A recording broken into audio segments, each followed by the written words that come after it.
मध्य प्रदेश विधानसभा चुनाव 2023 के परिणाम स्पष्ट हो गए हैं और इसी के साथ ही ये भी तय हो गया कि भारतीय जनता पार्टी एक बार फिर प्रदेश की सत्ता में आ गई है। हालांकि इस बार के चुनाव में बड़े उलटफेर देखने को मिले। आलम यह है कि कई दिग्गज नेता अपने गढ़ वाली सीटों तक पर चुनाव हार गए। रिपोर्ट देखिए।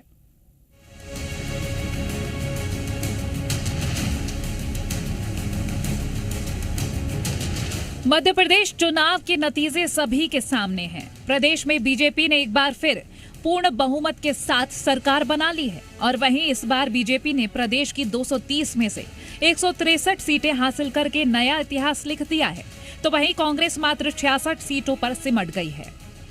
वहीं एमपी चुनाव के नतीजे जितने चौंकाने वाले थे, इस बार मध्य प्रदेश के नतीजों ने काफी हद तक हैरान भी किया है।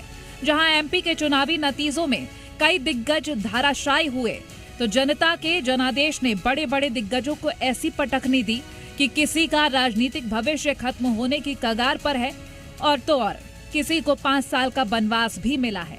हार का स्वाद चखने वाले बीजेपी और कांग्रेस सरकार में मंत्री रहे इन नेताओं की फहरिस्त में निवास से केंद्रीय मंत्री फग्गन सिंह कुलस्ते, हरदा से कमल पटेल, ग्वालियर ग्रामीण से भरत सिंह कुशवाहा, डबरा से इमरती देवी, दत्ती गांव से राजवर्धन सिंह, बमोरी से महेंद्र सिंह सिसोदिया, अटेर से अरविंद भदौरिया, सतना से सांसद गणेश सिंह और दतिया से प्रदेश के गृह मंत्री नरोत्तम मिश्रा का नाम शामिल है। वहीं जहां बीजेपी के कई दिग्गजों को इस चुनाव में हार का सामना करना पड़ा, तो वहीं कांग्रेस के तमाम दिग्गजों को इस चुनाव में शिकस्त का सामना करना पड़ा है, जिसमें राव विधानसभा से जीतू पटवारी, जबलपुर पश्चिम से तरुण भनोट, लाहौर से 7 बार के विधायक रहे गोविंद सिंह, बुधनी से विक्रम मस्ताल, भोपाल दक्षिण पश्चिम से पीसी शर्मा, काला पीपल से कुणाल चौधरी का नाम शामिल है। एमपी में बीजेपी को भले ही 163 सीटों पर जीत हासिल हुई हो, लेकिन बीजेपी के लिए ये बड़ा सवाल है कि प्रदेश में इन दिग्गजों की हार के मायने क्या हैं और वहीं कांग्रेस के सामने हार के साथ संगठन में बदलाव के लिए क्या ये संकेत है। ब्यूरो रिपोर्ट, जी मीडिया।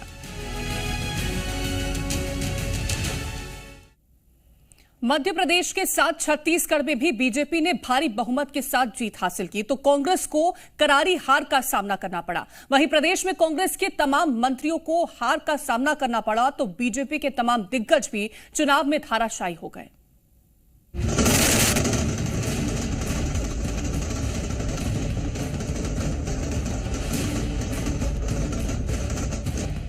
छत्तीसगढ़ के गठन के बाद इस राज्य में हुए विधानसभा चुनावों में पहली बार भारतीय जनता पार्टी ने सबसे बड़ी जीत दर्ज की है। बीजेपी ने 54 सीटों पर जीत दर्ज की। 2000 में राज्य गठन के बाद से हुए विधानसभा चुनावों में बीजेपी की ये अब तक की सबसे बड़ी जीत है। बीजेपी 54 सीट और कांग्रेस 35 सीट पर जीत दर्ज कर चुकी है। एक सीट गोंडवाना गणतंत्र पार्टी को मिली है।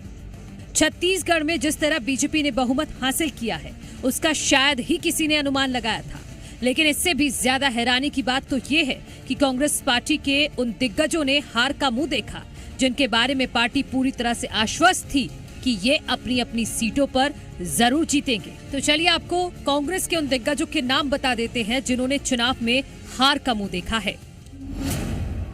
अंबिकापुर से टीएस सिंहदेव हार गए। दुर्ग ग्रामीण से ताम्रध्वज साहू भी हार गए। साजा से रविंद्र चौबे को भी हार का सामना करना पड़ा।